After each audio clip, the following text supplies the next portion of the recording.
कमरिया में ए राजबू उठे दरदिया हो पतरी कमरिया में। डीजे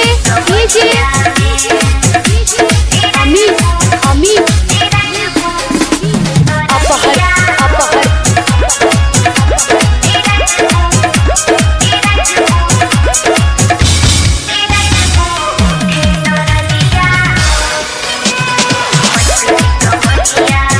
ढेर करी जनी घात तनी बुझ जज बाते पिवा बाहर आ जाई हो।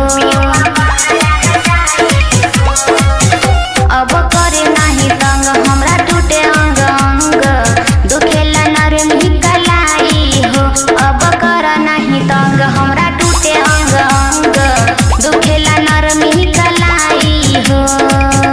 लाजो लिहाजो तनी करे उमरिया में ए राजबू उठे दरदिया हो पतरी कमरिया में ए राजबू उठे दरदिया हो पतरी कमरिया में। डीजे अमित अपहर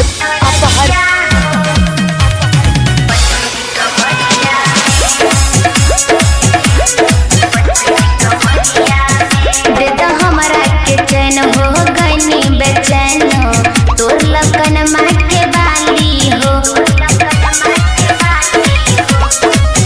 रहे नया नया सेज नहीं कैल परहेज खा गेल होठ के लाली हो।